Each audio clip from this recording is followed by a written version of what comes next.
ओम नमो भगवते वासुदेवाय नमः। भगवान श्री हरि विष्णु की कृपा आप सभी पर हमेशा बनी रहे। सुनते हैं पुरुषोत्तम मास महात्म्य के अध्याय 13 की कथा को। पिछले सभी अध्यायों की कथा को आप हमारे चैनल पर सुन सकते हैं और जिन्होंने भी इन अध्यायों का श्रवण किया है उनका हृदय से बहुत बहुत आभार। तो सुनते हैं अगले अध्याय की कथा को। ऋषि लोग बोले, हे सूत, हे महाभाग, हे सूत, हे बोलने वालों में श्रेष्ठ, पुरुषोत्तम के सेवन से राजा दृढ़धम्बा, शोभन राज पुत्र आदि तथा पतिव्रता स्त्री को किस तरह प्राप्त किया और योगिनियों को भी दुर्लभ भगवान के लोक को किस तरह प्राप्त हुआ। हे तात, आपके मुख कमल से बार बार कथासार सुनने वाले हम लोगों को अमृत पान करने वालों के समान कथामृत पान से तृप्ति नहीं होती है। इस कारण से इस पुरातन इतिहास को विस्तार पूर्वक कहिए। हमारे भाग्य के बल से ही ब्रह्मा ने आपको दिखलाया है। सूत जी बोले, हे विप्रलोक, सनातन मुनि नारायण ने इस पुरातन इतिहास को नारद जी के प्रति कहा है। वही इतिहास इस समय मैं आप लोगों से कहता हूँ। मैंने जैसा गुरु के मुख से राजा दृढ़धम्बा का पापनाशक चरित्र पढ़ा है उसको सब मुनि श्रवण करें। श्री नारायण बोले, हे ब्राह्मण नारद, सुनिए, मैं पवित्र करने वाली गंगा के समान राजा दृढ़धम्बा की सुंदर तथा प्राचीन कथा कहूँगा। हृदय देश का रक्षक श्रीमान बुद्धिमान तथा सत्य पराक्रमी चित्रधर्मा नाम का राजा था। उसको दृढ़धम्बा नाम से प्रसिद्ध अति तेजस्वी सब गुणों से युक्त सत्य बोलने वाला धर्मात्मा और पवित्र आचरण वाला पुत्र हुआ। कान तक लंबे नेत्र वाला, चौड़ी छाती वाला, बड़ी भुजा वाला महातेजस्वी वह राजा दृढ़धम्बा प्रशस्त गुण समूहों के साथ साथ बढ़ता गया।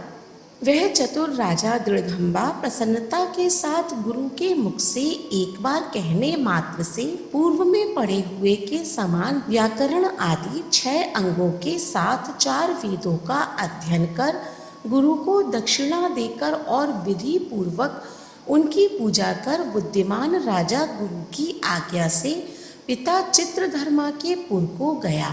अपने नगर में वास करने वाले प्रजावर्ग के नेत्रों को आनंदित करता हुआ जिस पुत्र को देखकर राजा चित्रधर्मा भी अत्यधिक हर्ष को प्राप्त हुआ। पुत्र जवान हो, संपूर्ण धर्म को जानने वाला हो, प्रजा पालन में समर्थ हो, इससे बढ़कर सार शून्य इस संसार में और क्या है, अर्थात कुछ भी नहीं है।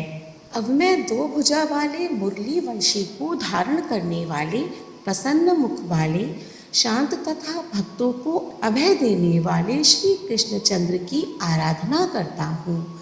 जिस तरह ध्रुव, अम्बरीश, शरधार्थी, ययाति प्रमुख राजा और श्रीभी, रंतिदेव, शशबिंदु, भगीरथ, भीष्म, विदुर, दुष्यंत और भरत, पृथु, उत्तानपाद, प्रहलाद, विभीषण, ये सब राजा तथा और अन्य राजा लोग भी अनेकों लोगों को त्याग कर इस अनित्य शरीर से पुरुषोत्तम भगवान का आराधना कर सदा रहने वाले विष्णु पद को चले गए।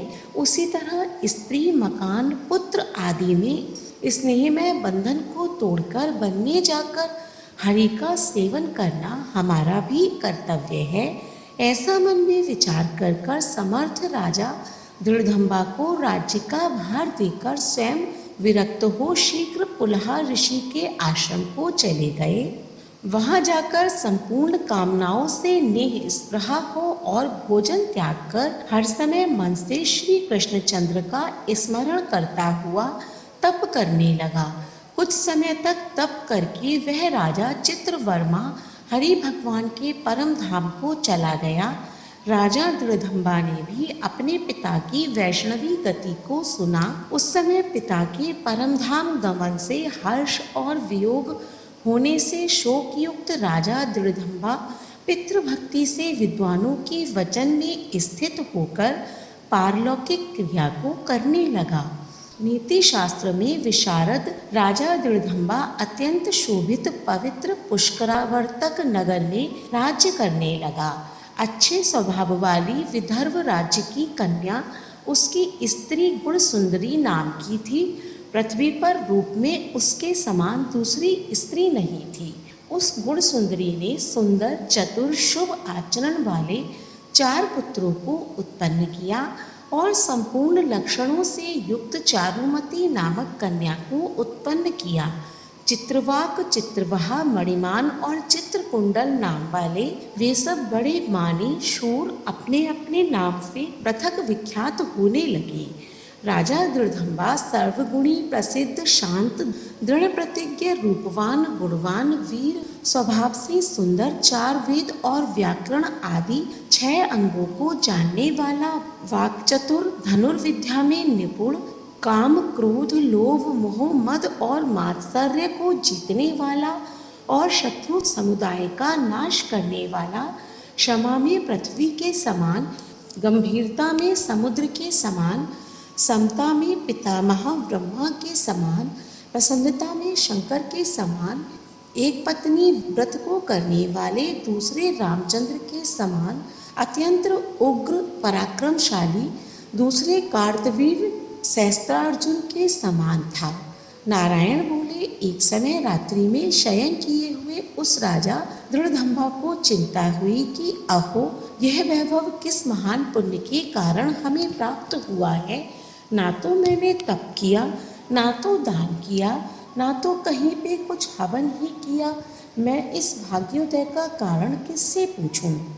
इस प्रकार चिंता करते ही राजा दृढ़धम्बा की रात्रि बीत गई। प्रातःकाल ब्रह्म मुहूर्त में उठकर विधि पूर्वक स्नान कर उदय को प्राप्त सूर्य नारायण का उपस्थान कर भगवान की कला की पूजा कर अर्थात देव मंदिरों में जाकर देवताओं का पूजन कर ब्राह्मणों को दान देकर तथा नमस्कार करके घोड़े पर सवार हो गया। उसके बाद शिकार खेलने की इच्छा से शीघ्र वन को गया।